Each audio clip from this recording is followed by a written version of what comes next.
Meus amigos, o conflito entre Rússia e Ucrânia e seus cenários futuros é o que abordaremos a partir deste momento. Antes de tudo, eu gostaria de afirmar que este conflito entre Rússia e Ucrânia, juntamente com o conflito entre judeus e palestinos, e também o conflito entre as grandes potências, ou seja, a Guerra Fria entre Estados Unidos e China, são os três grandes focos de guerra que pode evoluir para a eclosão da Terceira Guerra Mundial, que, se efetivamente ocorrer, colocará em xeque a própria existência da humanidade. Mas o que nós abordaremos a partir desse momento, como eu já disse, é o conflito entre Rússia e Ucrânia e os seus cenários futuros. Da mesma forma que nós vamos apresentar este vídeo, considerando este conflito entre Rússia e Ucrânia, nós também já produzimos e apresentamos em nosso canal vídeos abordando o conflito entre judeus e palestinos, também o conflito entre China e Estados Unidos, a Guerra Fria, né? Então, uma das temáticas que neste canal nós procuramos apresentar com bastante frequência são temas envolvendo a questão da guerra e da paz. Como eu sou defensor radical da paz mundial, continuarei insistindo na necessidade de que nós possamos construir em nosso planeta um ambiente de paz e de concórdia entre todos os povos do mundo. No final da nossa apresentação, nós vamos mostrar como isso pode ser realizado. Bem, como já lhes falei, o nosso objetivo nesta apresentação é tratar das causas do conflito entre a Rússia e a Ucrânia e traçar os seus cenários de evolução futura. Neste conflito, é importante observar que, além da Rússia e da Ucrânia, estão envolvidos os Estados Unidos, os países da União Europeia e a própria organização do Tratado do Atlântico Norte, a OTAN, que é a Aliança Militar Ocidental, que foi constituída depois da Segunda Guerra Mundial, quando os Estados Unidos e seus aliados europeus se uniram no plano militar para enfrentar a União Soviética e o Pacto de Varsóvia. Pacto de Varsóvia este que era a aliança militar da União Soviética com os países socialistas no leste europeu para se contrapor à organização do Tratado do Atlântico Norte, a OTAN, que é a Aliança Militar Ocidental. Com o fim da União Soviética, em 1989, o Pacto de Varsóvia, ou seja, a Aliança Militar, constituída pela União Soviética e pelos países socialistas do leste europeu, se desfez o Pacto de Varsóvia. Mas a OTAN foi mantida e expandida para atender os interesses geopolíticos dos Estados Unidos, com a incorporação dos países que pertenceram ao Pacto de Varsóvia, bem como com a adesão recente da Finlândia e da Suécia. É oportuno observar, meus amigos, que a OTAN tem como um dos seus pilares garantir a segurança de seus países membros, que pode ocorrer de forma diplomática ou com uso de forças militares. Os países membros da OTAN fornecem parte do seu contingente militar para eventuais ações deste porte, uma vez que a organização não possui força militar própria. A OTAN, meus amigos, contava durante a Guerra Fria entre Estados Unidos e União Soviética, até 1989, com 16 países: Alemanha, Bélgica, Canadá, Dinamarca, Espanha, Estados Unidos, França, Grécia, Holanda, Islândia, Itália, Luxemburgo, Noruega, Portugal, Turquia e Reino Unido. Para atender os interesses geopolíticos dos Estados Unidos, e em particular de sua indústria bélica, a OTAN se expandiu após o fim da União Soviética em 1989, atraindo em 1997 mais 14 países que integravam o sistema socialista do leste europeu, como a Albânia, Bulgária, Croácia, Eslováquia, Eslovênia, Estônia, Hungria, Letônia, Lituânia, Macedônia, Montenegro, Polônia, República Tcheca e Romênia. Nós temos aqui uma figura que mostra os países europeus que ingressaram na OTAN antes de 1997 e os que ingressaram a partir de 1997. Nesta figura que vamos lhes apresentar, mostra a aproximação da OTAN nas fronteiras da Rússia. Nesta figura, o que está em cor azul são os países que ingressaram na OTAN antes de 1997. E o que está na coloração amarela diz respeito aos países que ingressaram na OTAN a partir de 1997. Esses em coloração amarela eram os países socialistas do leste europeu que, com o desmoronamento da União Soviética, ingressaram na OTAN, de modo que a OTAN se aproximou das fronteiras da Rússia. Esse gráfico, essa figura que vamos lhe mostrar, deixa muito claramente este fato que estamos afirmando. Então, em azul, nós temos aqui no mapa da Europa, em azul, nós temos os países que ingressaram na OTAN antes de 1997. E esses aqui são os países que ingressaram depois de 1997. Esses países que estão aqui amarelo eram os países socialistas do leste europeu, que faziam parte do Pacto de Varsóvia, que era a aliança militar liderada pela ex-União Soviética. Então, a aproximação das fronteiras com a Rússia, que está aqui, ficou bastante claro neste mapa, que havia uma estratégia no sentido de se aproximar das fronteiras da Rússia para implementar ações que contribuíssem para impedir que a Rússia exercesse qualquer papel na Europa e eu diria até no planeta, porque um dos objetivos da OTAN, sobretudo com o fim da União Soviética, foi o de barrar a possibilidade da Rússia de ascender à mesma condição que a União Soviética alcançou ao se defrontar com os Estados Unidos.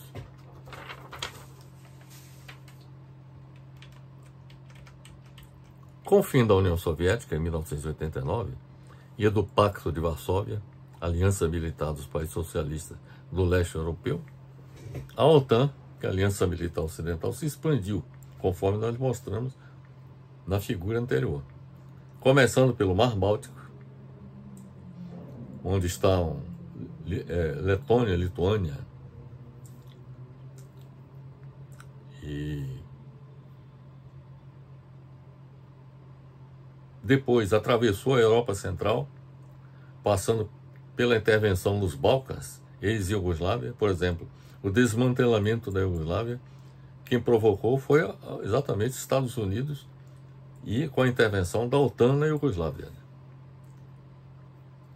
De modo que com o desmantelamento da Iugoslávia foram constituídos novos países, como a Sérvia, a Croácia, Montenegro, entre outros. Então, como eu disse, a OTAN se expandiu, começando pelo Mar Báltico, atravessou a Europa Central, passando pela intervenção nos Balcãs, na ex-Iugoslávia, e chegando até a Ásia Central e o Paquistão, ampliando as fronteiras da Aliança Militar Ocidental sob a liderança dos Estados Unidos. Então, a intenção, evidentemente, era de construir uma espécie de uma barreira às pretensões da Rússia de expansão, tentando com isso evitar que a Rússia exercesse o mesmo papel que a União Soviética exerceu no passado, quando incorporou no âmbito do seu poder os países socialistas do leste europeu e também alguns países da Ásia Central. Maior aproximação dos países integrantes da OTAN, da fronteira com a Rússia, se completaria com a incorporação da Ucrânia, à Aliança Militar Ocidental, como desejo dos Estados Unidos, seus aliados da União Europeia e o governo ucraniano. Nós temos aqui, neste mapa, claramente que a conquista dos Estados Unidos e da OTAN, da Ucrânia pelos Estados Unidos e pela OTAN, ou seja, na medida que a Ucrânia passasse a ficar no âmbito do poder dos Estados Unidos e da Aliança Militar Ocidental, os riscos para a Rússia aumentariam significativamente. Belarus, por sinal, está aqui na fronteira com a Rússia, mas Belarus é um aliado da Rússia. Então, não houve nenhuma tentativa no sentido de incorporar Belarus, porque a Rússia já tinha uma aliança construída há muito, desde a União Soviética, que Belarus tinha relações bastante estreitas com a Rússia, antes com a União Soviética. Mas a Ucrânia passou a ser um alvo preferencial no sentido de, na medida que a Ucrânia aderisse à OTAN, e, quer dizer, o cerco, vamos dizer assim, não é propriamente um cerco, porque um cerco seria de todas as fronteiras da Rússia. Mas aqui é apenas um lado, o lado europeu. Mas mesmo assim, a conquista da Ucrânia significaria um risco para a Rússia, conforme nós vamos demonstrar mais adiante. Então a Ucrânia está aqui e se tornou, digamos assim, um alvo dos propósitos tanto dos Estados Unidos, dos países da União Europeia e da OTAN, de incorporar a OTAN à Aliança Militar Ocidental. Quer dizer, esse é o propósito, ainda continua de pé, na medida em que Estados Unidos e os países da União Europeia continuam fornecendo armamentos, inclusive apoio financeiro à Ucrânia para enfrentar a Rússia. Então, como eu estava lhe dizendo, maior aproximação dos países integrantes da OTAN na fronteira com a Rússia se completaria com a incorporação da Ucrânia à Aliança Militar Ocidental.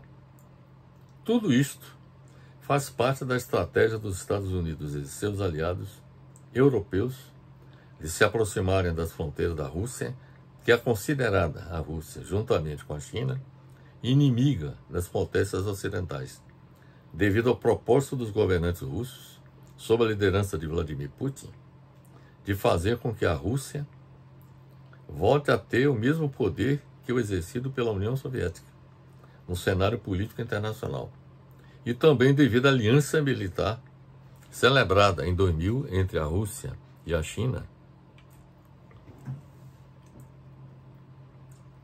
cujos propósitos nós vamos falar mais adiante, os propósitos dessa aliança militar entre a Rússia e a China. Então, na medida em que existe uma aliança militar entre a Rússia e a China, e de outro lado há um propósito de Vladimir Putin de fazer com que a Rússia passe a ter o mesmo papel que a União Soviética exerceu no passado, isso contribuiu para que esse esforço dos Estados Unidos, seus aliados europeus e da OTAN se materializasse na tentativa de incorporar a Ucrânia à Aliança Militar Ocidental. Ao terminar a década de 1990,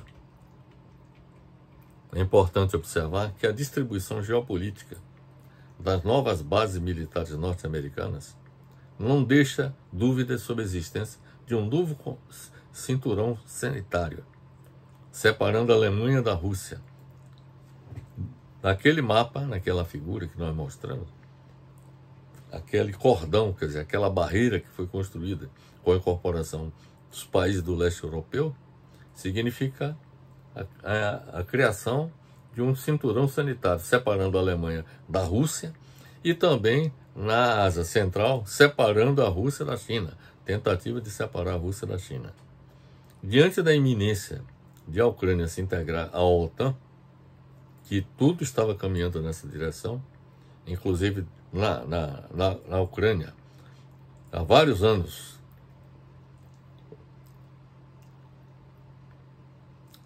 havia a presença de assessores militares colaborando no fortalecimento das Forças Armadas da Ucrânia. Então, como eu disse, diante da iminência de a Ucrânia se integrar à OTAN, a Rússia reagiu, intervindo militarmente neste país para evitar a todo custo que ele fosse incorporado à OTAN.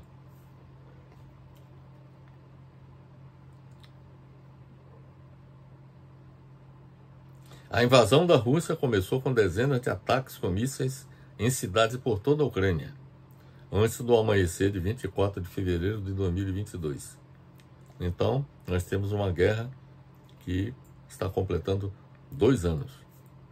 As tropas terrestres russas avançaram rapidamente e em poucas semanas controlavam grandes áreas da Ucrânia e avançaram para os subúrbios de Kiev, a capital da Ucrânia.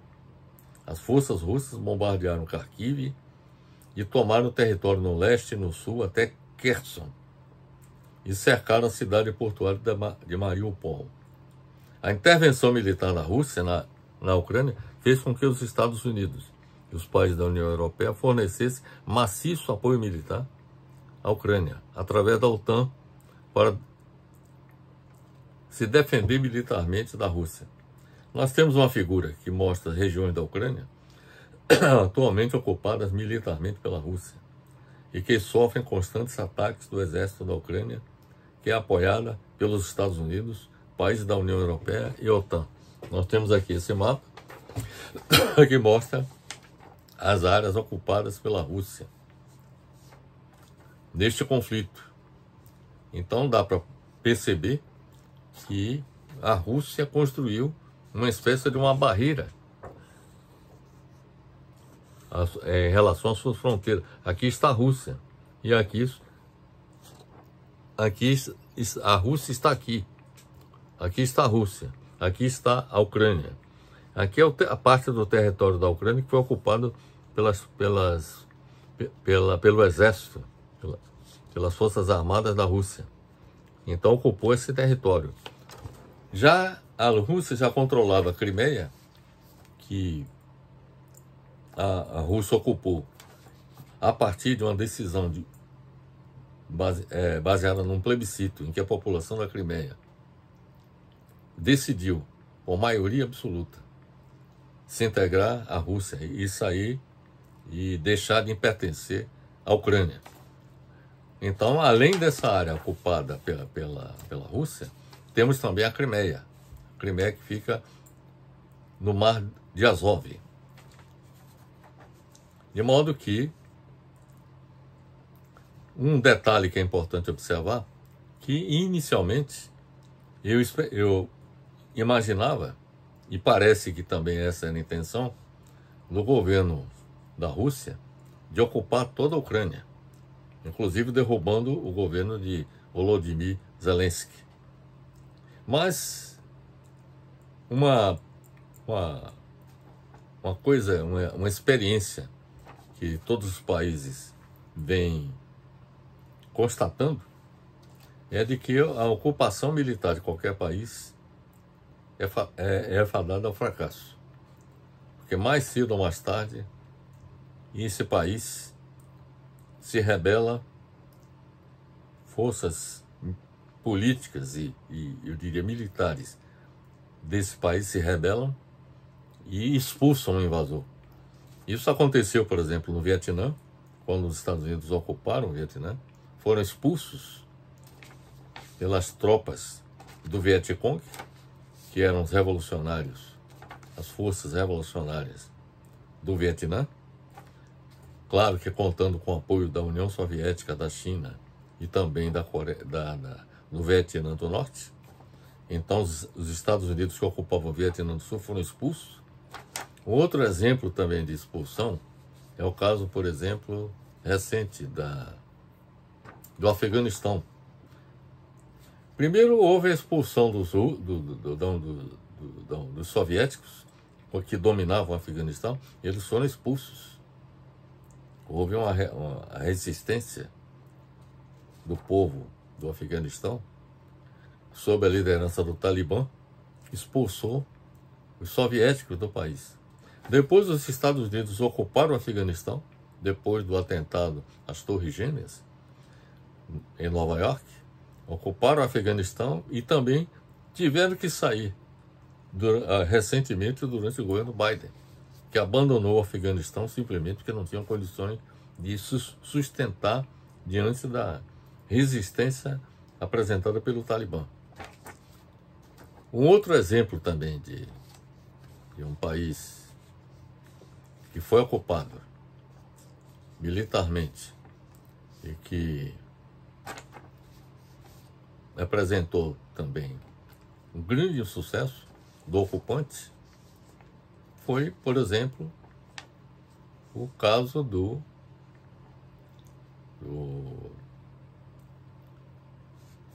da Alemanha nazista, que ocupou praticamente boa parte da Europa, do continente europeu, mas que não teve condições de sustentar a sua permanência, a sua dominação nesses países do continente europeu durante a Segunda Guerra Mundial. Então a experiência mundial demonstra que nenhuma ocupação estrangeira se sustenta ao longo do tempo. Então o que aconteceu é que a Rússia, de Vladimir Putin, chegou à conclusão que o mais apropriado seria ocupar esse território da Ucrânia, que faz fronteira com a Rússia, acumular forças para que, no momento mais apropriado, e com o desgaste que a Ucrânia sofreria, inclusive do ponto de vista econômico,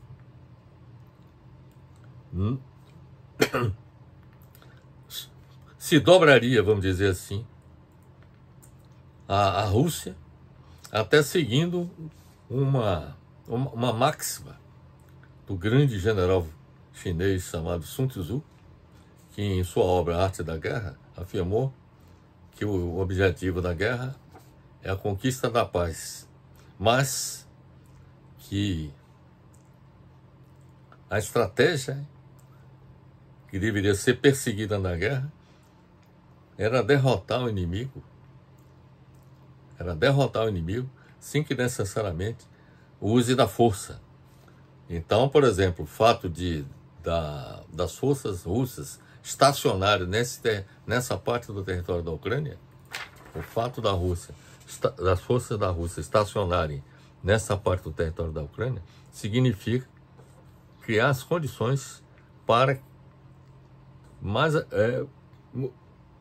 adiante, quer dizer, não só criando pressões do ponto de vista militar, mas criando também condições do ponto de vista econômico, de agravamento da situação econômica da Ucrânia, para que mais adiante, até mesmo sem que necessariamente tenha que invadir essa outra parte do território, derrotar o inimigo sem necessariamente utilizar do poder militar.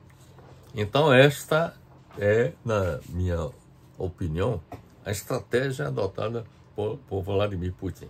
Ao invés de ocupar a Ucrânia, como inicialmente era o propósito, mas houve uma nova estratégia, que foi essa exatamente, de ocupar essa parte do território da Ucrânia, fronteira com a Rússia, para, a partir daí, criar as condições, até mesmo, se necessário, promover uma ocupação militar de toda a Ucrânia.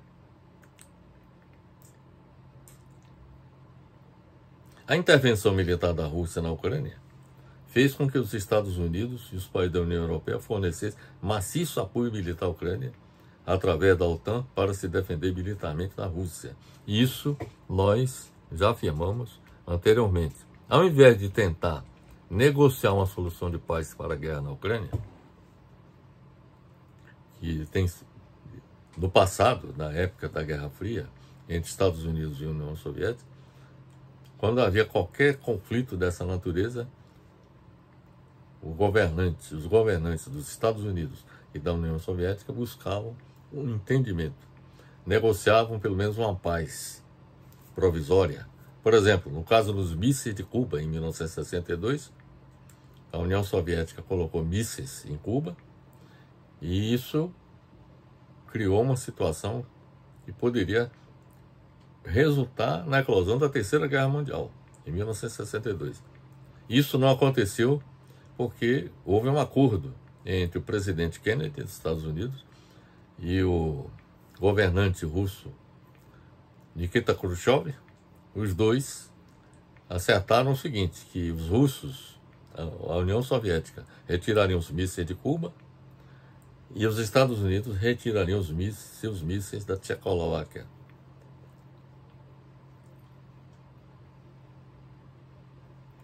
Ou melhor, da Tchecoslováquia não, da Turquia, que era integrante, por exemplo, da Aliança Militar Ocidental. Então, houve disso resultou a paz entre os gigantes na época, Estados Unidos e União Soviética.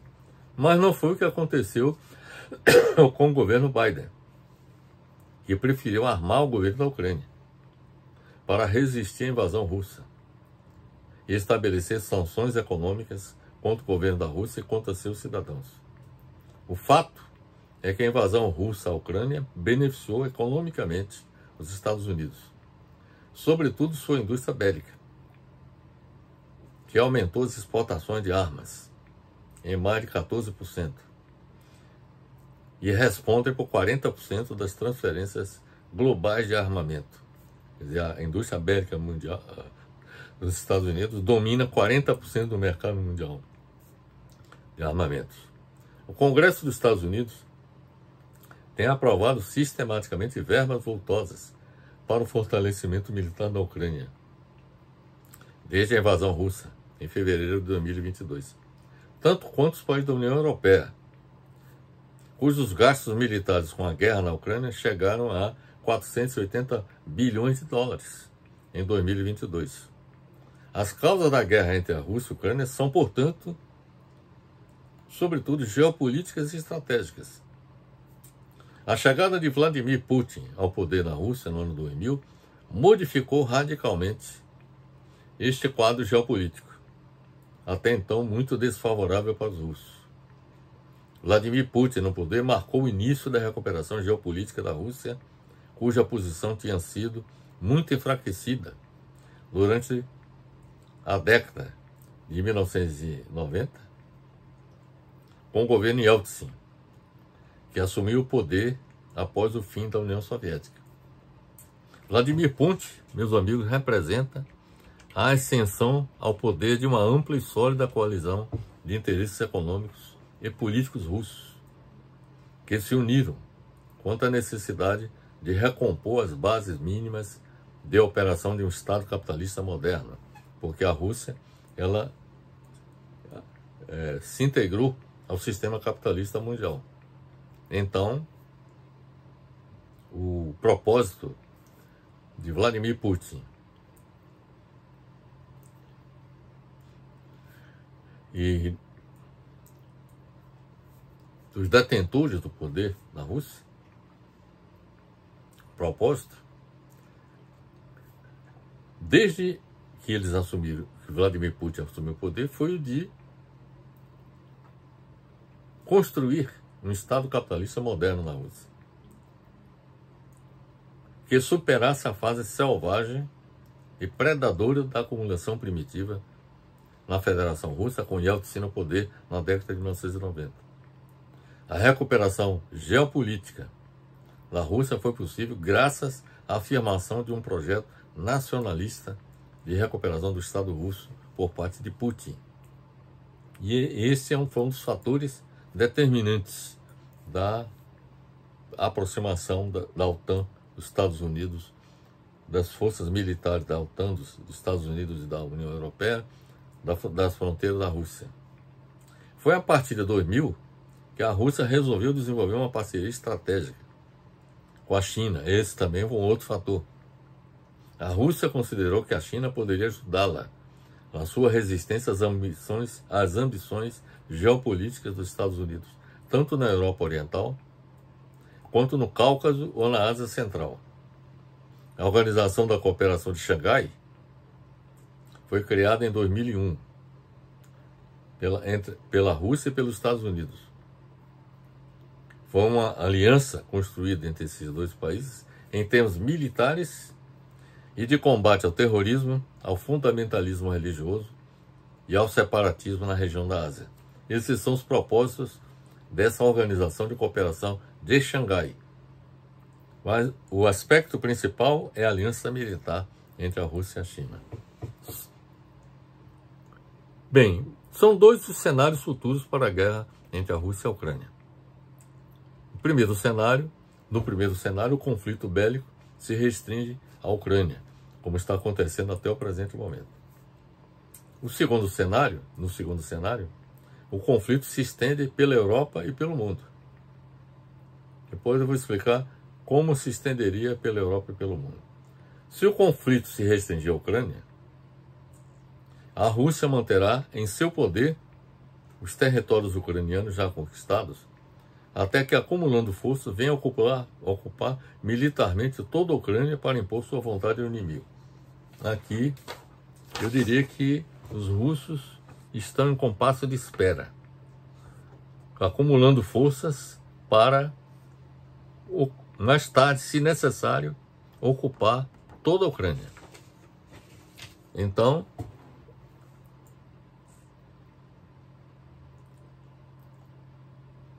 nesse conflito bélico que se restringe à Ucrânia, na realidade é um conflito que entre Rússia e a OTAN, a Ucrânia é apenas o cenário, o palco da guerra. O conflito poderá se tornar generalizado. Inicialmente na Europa, se a OTAN intervir militarmente ao lado do governo da Ucrânia. Recentemente, o próprio presidente Macron, da França, aventou a possibilidade de enviar tropas, a OTAN enviar tropas para a Ucrânia, para ajudar o exército ucraniano no enfrentamento na Rússia. O fato é o seguinte, que se isso acontecer, abriria caminho para a Terceira Guerra Mundial, com o envolvimento das grandes potências militares de consequências imprevisíveis, com o uso de armas nucleares, conforme Putin ameaçou de retaliação aos países que intervirem militarmente em apoio à Ucrânia. Pelo que acabamos de expor, meus amigos, fica evidenciada a responsabilidade, se não, por que não dizer a irresponsabilidade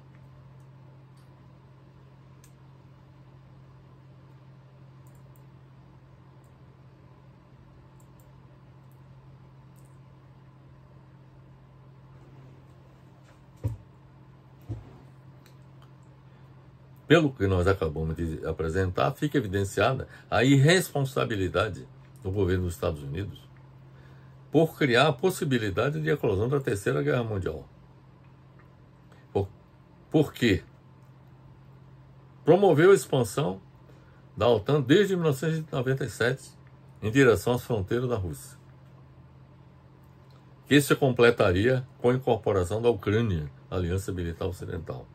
Quer dizer, expandiu a OTAN, incorporou os países que antes pertenciam ao sistema socialista do leste europeu e, conquistando a Ucrânia, criaria as condições, inclusive, da Ucrânia bombardear a própria Rússia.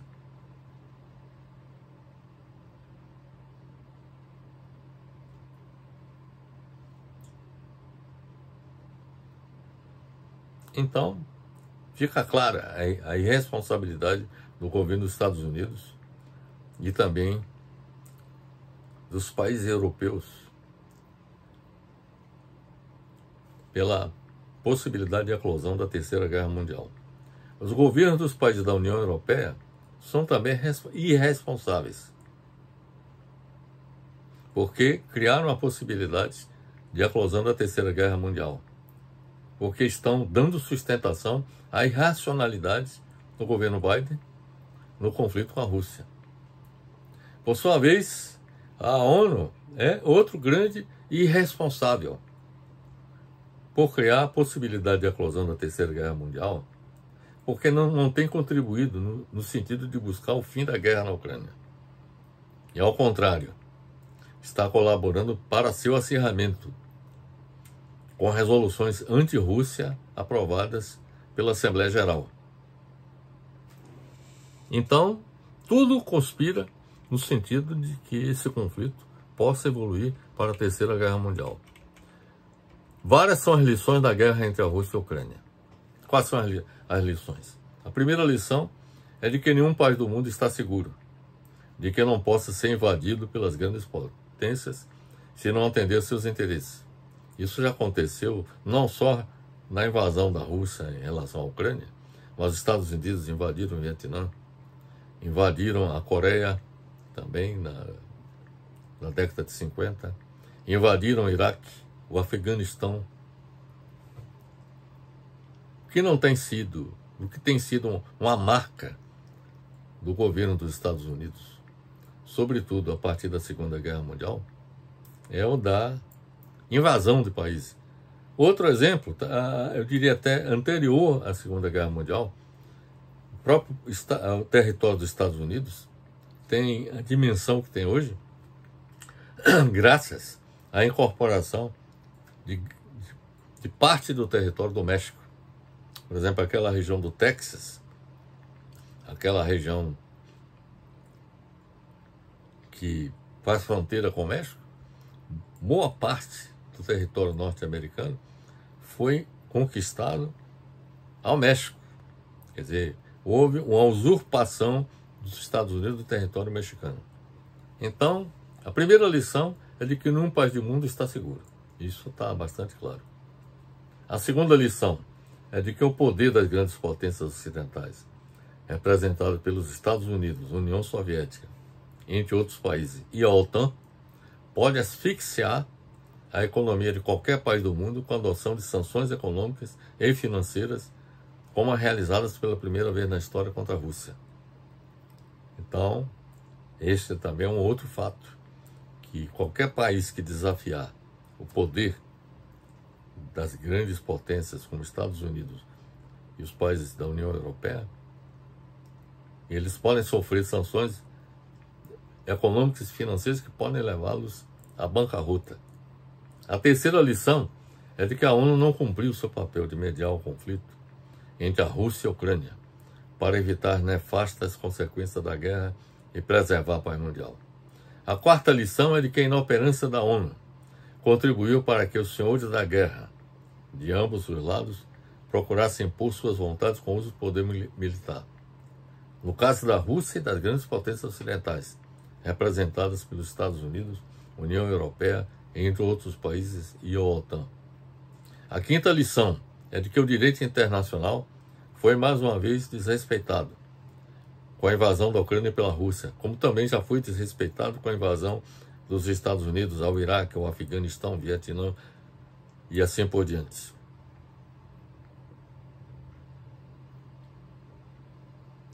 A sexta lição é de que o mundo vivencia a anarquia nas relações internacionais, em que prevalece a lei do mais forte. A sétima lição é que o poder da indústria bélica promove a expansão militar das grandes potências do mundo para fomentar guerras para ganhar dinheiro. Então, por detrás de toda esse esforço militar que está sendo feito pelos Estados Unidos, países da União Europeia e a OTAN, tem muito a ver com os interesses da indústria bélica, sobretudo norte-americana, que responde pelo fornecimento de praticamente 40% dos armamentos existentes no mundo.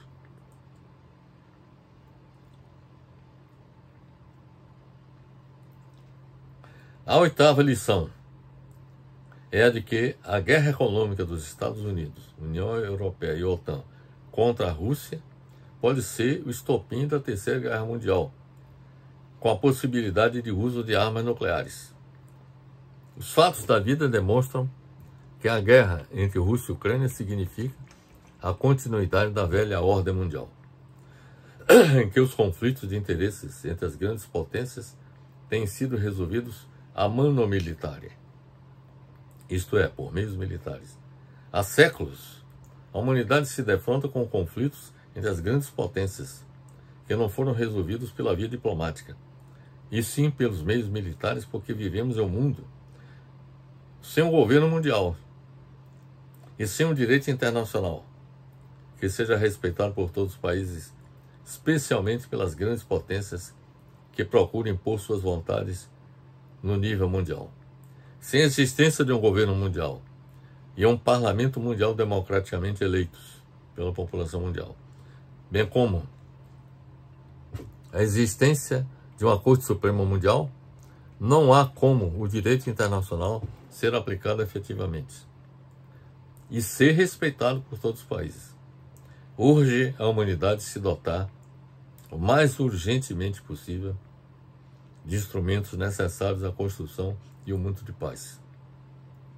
Ao longo da história da humanidade, meus amigos, houve três tentativas de estruturar instrumentos voltados para a construção de um mundo de paz. A primeira tentativa ocorreu em 1648, com o Tratado de Westfália, que colocou um fim à Guerra dos 30 Anos, de 1618 a 1648, que marcou o século XVII como um dos mais sangrentos da história europeia, com uma série de tratados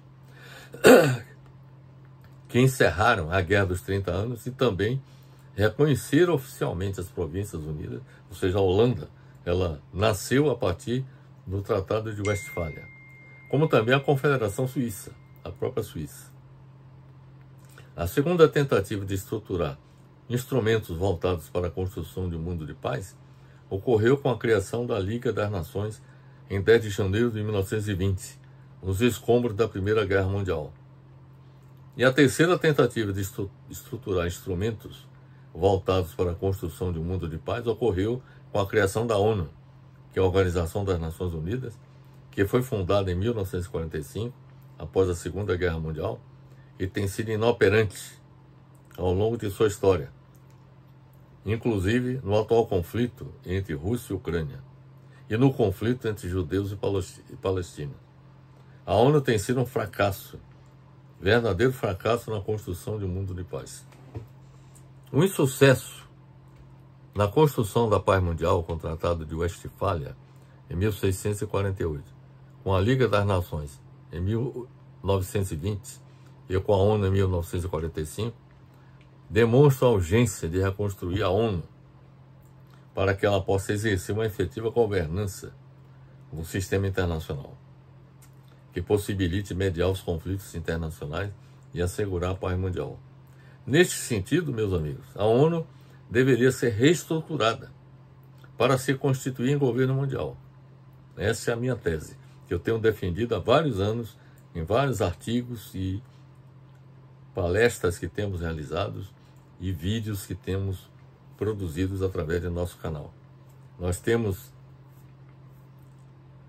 defendido que a ONU deveria ser reestruturada para se constituir em governo mundial que teria por objetivo defender os interesses gerais do planeta, zelar no sentido de cada Estado nacional respeitar a soberania dos demais países e impedir a propagação dos riscos sistêmicos mundiais. Quando eu falo em riscos sistêmicos mundiais, nós temos o caso da mudança climática, temos também o caso da economia, a globalização econômica que está em curso. Com esta nova configuração da ONU, o Conselho de Segurança, que é uma das pedras no caminho da construção de um mundo de paz, o Conselho de Segurança da ONU, que foi estruturado após a Segunda Guerra Mundial e que é constituído pelos países vencedores, Estados Unidos, Rússia, França, Reino Unido e China, são 5 países que têm poder de veto. Então, nenhuma resolução que seja discutida na ONU pode ser aprovada se pelo menos um país apresentar vetos, como tem acontecido desde que a ONU foi constituída. Durante a Guerra Fria, Estados Unidos e União Soviética, havia em determinado momento o veto da União Soviética, havia outros o veto dos Estados Unidos, e depois, com a estruturação em novas bases depois do fim da União Soviética, com a entrada da Rússia no lugar da União Soviética, o veto também continua, de modo que os conflitos que têm acontecido depois da Segunda Guerra Mundial não evoluem porque um desses países ou outro, ao vetarem, pedem que qualquer resolução do Conselho de Segurança seja implementada. Além disso, até mesmo resoluções que foram aprovadas pelo Conselho de Segurança da ONU não têm sido aplicadas, como, por exemplo, é o caso do conflito entre judeus e palestinos. Tem uma resolução que estabelece que Israel está impedido de implantar assentamentos judaicos, por exemplo, na Cisjordânia, que é um território palestino. Mas, insistentemente, permanentemente, Israel vem instalando assentamentos judaicos na Cisjordânia em desrespeito à resolução do Conselho de Segurança. Então, o Conselho de Segurança e nada é a mesma coisa. Então, é necessário que esse Conselho de Segurança seja abolido e que a Assembleia Geral seja transformada em Parlamento Mundial. A ONU reestruturada como governo mundial, no meu entendimento, na minha modesta opinião, evitaria o império de um só país, como já aconteceu ao longo da história da humanidade. Quando tivemos, por exemplo, o Império Romano, tivemos também que dominou pelo menos uma parte do mundo, do planeta. Nós tivemos a dominação por parte do Império Britânico, que exerceu um poder sem contestação, mas também tivemos a dominação da Holanda, tivemos da Espanha, certo? Mas a ONU reestruturada deveria evitar o império de um só país, como já ocorreu ao longo da história, e a anarquia de todos os países, como ocorre atualmente. Com o governo mundial, um parlamento mundial e uma Corte Suprema Mundial, resultantes da reestruturação da ONU, será possível, meus amigos, evitar guerras e acabar com o banho de sangue que tem caracterizado a história da humanidade. Para ser democrático, o governo mundial deveria ser eleito por todos os países do mundo e ser representativo de todos os povos do mundo. A sobrevivência da humanidade depende da capacidade de celebrar um contrato social planetário, representativo da vontade da maioria da população do planeta. A Assembleia Geral da ONU deveria fazer a convocação de uma Assembleia Mundial Constituinte para elaborar e aprovar um novo contrato social planetário, que deveria reestruturar a ONU e estabelecer as relações entre os seres humanos e destes com a natureza. Enquanto isso não ocorrer, novos conflitos, como o atual entre a Rússia e a Ucrânia, inclusive a eclosão da Terceira Guerra Mundial, poderão acontecer que podem levar à extinção da humanidade, com os contendores utilizando armas de destruição em massa, sobretudo armas nucleares. Então são essas, meus amigos, as considerações que eu tenho a fazer a respeito desse conflito entre Rússia e Ucrânia e seus cenários futuros. Eu espero que desse conflito não haja eclosão da Terceira Guerra Mundial, porque se isso acontecer, muito provavelmente, com os contendores utilizando armas nucleares, poderá significar a extinção da espécie humana. Espero que tenha sido esclarecedora nossa apresentação e deixo aqui meu abraço fraternal para todos.